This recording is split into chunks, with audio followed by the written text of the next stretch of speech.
Nếu ai chưa từng đi câu cá họ sẽ nghĩ: ôi dào, việc gì mà phải ngồi hàng tiếng đồng hồ chỉ để đợi một con cá bé tí nó cắn câu, quá là lãng phí thời gian. Đêm hôm mưa gió tối tăm đi câu làm gì cho nó khổ. Nhưng những ai đã một lần ngồi bên bờ sông, ngồi bên bờ ao, ngồi bên bờ hồ, nhìn mặt nước lăn tăn, tay đặt lên cần câu, mắt dõi vào chiếc phao nhỏ xíu đang bập bềnh theo nhịp nước, họ sẽ hiểu ngay. Câu cá không hề chán, nó nghiện. Nghiện theo đúng nghĩa khoa học, từ bộ não cho đến tâm lý, từ bản năng của con người cho đến một cái thú rất hay. Nhiều người sẽ bảo, câu cá có cái quái gì đâu. Một miếng mồi, một sợi dây, một chiếc phao, ngồi im như tượng. Thế mà ngồi càng lâu lại càng mê lại càng khó bỏ. Cái thú này nó không ồn ào, nó không mạnh mẽ, nó không náo nhiệt, nhưng nó âm thầm thâm nhập vào đầu óc người ta, khiến người đi câu giống như là yêu một mối tình cũ, cứ bảo thôi nhưng chẳng bao giờ dứt ra được. Vậy rốt cuộc câu cá nghiện vì cái gì? Mình đã cố gắng đọc và tìm hiểu xem có nhà khoa học nào nghiên cứu về vấn đề câu cá này không. Và họ nghiên cứu thật các bạn ạ. Vì sao câu cá gây nghiện? Đầu tiên có một hiệu ứng gọi là phần thưởng không đoán trước được, là một trong những yếu tố gây nghiện mạnh nhất với bộ não của con người. Đây là lý do vì sao có người nghiện cờ bạc, có người nghiện xổ số, có người nghiện game và có người nghiện câu cá. Cái hay của câu cá là không biết khi nào cá sẽ cắn câu. Có thể là 5 phút, 10 phút, 20 phút, 30 phút, 1 tiếng, 2 tiếng hoặc là chẳng bao giờ. Chính vì không đoán trước được nên nó đã kích thích hệ thống dopamine, hormone tạo cảm giác sung sướng, hứng khởi và hài lòng.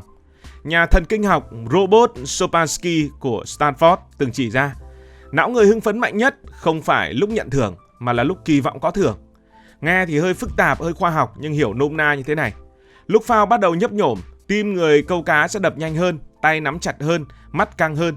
Dopamine lúc ấy tăng mạnh, thậm chí mạnh hơn cả lúc kéo được con cá lên bờ. Đó chính là điểm phê của câu cá.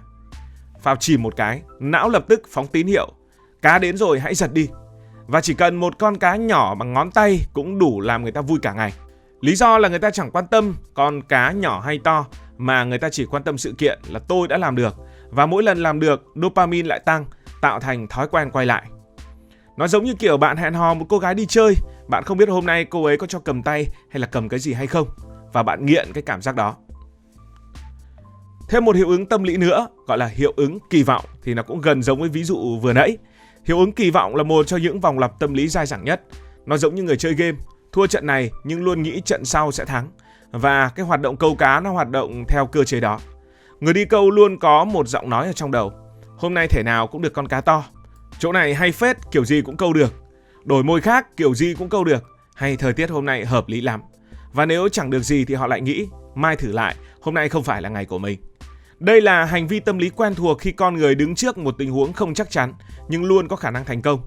Giống như chơi xổ số, dù biết khó trúng nhưng vẫn mua vì biết đâu hôm nay mình lại đỏ. Và chính cái vòng lặp kỳ vọng, thất vọng rồi lại hy vọng một lần nữa lại khiến cho người ta nghiện câu cá. Câu cá chính là một ví dụ hoàn hảo cho nghiên cứu khoa học đó. Một lần nữa, nghiên cứu của Stanford cho thấy người càng chờ đợi phần thưởng không chắc chắn, càng dễ có những hành vi lặp lại như vậy. Yếu tố tiếp theo ảnh hưởng đến việc có những người nghiện câu cá đó là việc bản năng của con người. Con người mới sống trong thành phố có vài trăm năm, nhưng chúng ta đã săn bắt, câu cá, hái lượm suốt hàng trăm nghìn năm. Nghĩa là bộ não của chúng ta quen với việc rình, chờ, bắt mồi từ thời đồ đá. Câu cá chính là phiên bản thu nhỏ của bản năng săn mồi hình thành trong não bộ con người. Người câu dùng mồi để dụ, dùng phao để theo dõi con mồi, dùng sự kiên nhẫn để chờ đúng thời điểm, dùng sự khéo léo để giật câu và cuối cùng là chiến thắng. Khoảnh khắc mà kéo được con cá lên khỏi mặt nước chính là khoảnh khắc tái hiện lại chiến thắng ngày xưa. Tôi đã săn được con mồi và bộ não của bạn thích điều này. Tổ tiên của chúng ta từng sống dựa vào những khoảnh khắc như vậy và trong sâu thẳm tiềm thức, câu cá giúp chúng ta kết nối với bản năng của con người ngày xưa. Vậy nên nhiều ông đi câu cũng chẳng cần ăn cá để cho người khác làm thịt hoặc câu xong lại thả lại nước. Nhưng một khi đã kéo được cá lên bờ, họ có cảm giác là đã hoàn thành một nhiệm vụ. Nhiệm vụ ấy làm người ta sướng và cứ thích quay lại để câu tiếp, và thế là lại nghiện. Khoa học lại tiếp tục nghiên cứu và chỉ ra rằng một trong những yếu tố khiến người ta mê câu cá không chỉ là con cá mà là nước. Nhà khoa học Hải dương Wallace Nicol từng viết trong cuốn sách về đại dương như thế này: chỉ cần con người nhìn mặt nước trong vòng 10 đến 15 phút, não sẽ chuyển sang trạng thái gọi là trạng thái sóng alpha, sóng của thư giãn sâu. Nó giống như thiền nhưng là thiền tự nhiên và không cần tập. Khi một người ngồi câu cá, họ không chỉ theo dõi phao, họ còn nhìn nước, nghe nước, cảm nhận không khí ven sông, ven hồ. Những yếu tố ấy làm giảm hormone gây stress rất hiệu quả. Nghiên cứu của Đại học Exeter tại Anh cho thấy những người sống gần mặt nước hoặc tiếp xúc với nước thường xuyên có mức độ căng thẳng thấp hơn khoảng 20 cho đến 25% so với những người bình thường. Nói cách khác, câu cá ở đây là một dạng trị liệu tinh thần nhẹ nhàng. Nó không ồn ào như trong quán nhậu, không căng thẳng như ở sân bóng, cũng không náo nhiệt như ở quán cà phê. Nó trầm lắng, mát mẻ, yên bình. Và chính cái tĩnh tâm ấy giúp người ta cảm thấy thoải mái. Thế nên có những người bảo đi câu để xả stress thì đúng là xả stress thật. Cái hay là người đi câu không hề biết họ đang đứng trước một liệu pháp của thiên nhiên. Họ chỉ thấy ngồi đây dễ chịu thật, ngồi đây thoải mái thật, ngồi đây sướng thật. Nhưng đằng sau là cả một cơ chế sinh học bài bản. Cuộc sống của chúng ta bây giờ cũng vậy. Ngày nay thì ồn ào, điện thoại thì rung suốt, tin nhắn không ngừng. Công việc thì dí, deadline thì dí, sếp thì dí, bạn bè đôi khi cũng dí. Có những người muốn tìm một nơi để rời xa mọi thứ, và câu cá chính là cái cớ hoàn hảo. Ở bên sông thì chẳng ai làm phiền, làm gì có thông báo, làm gì có email, cũng chẳng có cái cô nào ấy cô ấy giận hờn, cũng chẳng có việc gấp. Chỉ có mặt nước, chiếc phao, tiếng gió và một sự yên tĩnh hiếm có. Một lần nữa khoa học lại vào cuộc và tâm lý học gọi đây là vùng tạm thoát. Người ta không phải chạy trốn thực sự mà chỉ cần một khoảng lùi nhẹ để đầu óc được thở. Giống như lúc ta ngủ một giấc ngủ trưa ngắn mà tỉnh dậy thấy người khỏe hẳn, nhẹ hẳn.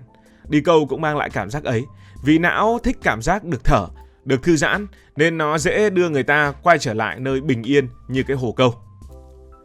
Không ngoa khi nói, câu cá là một cuộc hẹn riêng tư giữa người đi câu và sự yên bình. Mà đã có một nơi yên bình thì ai mà chẳng nghiện. Cái tiếp theo đó là cảm giác kiểm soát. Trong đời có quá nhiều thứ ta không kiểm soát được. Giá xăng không kiểm soát được, kết quả công việc khó kiểm soát, thái độ của sếp khó kiểm soát, deadline khó kiểm soát, thời tiết khó kiểm soát, tắc đường khó kiểm soát. Rất nhiều thứ vượt ngoài khả năng kiểm soát của ta. Nhưng khi đi câu, người ta có cảm giác họ làm chủ hoàn toàn. Cảm giác thôi nhá, chứ chưa chắc đã kiểm soát được. Cảm giác là gì?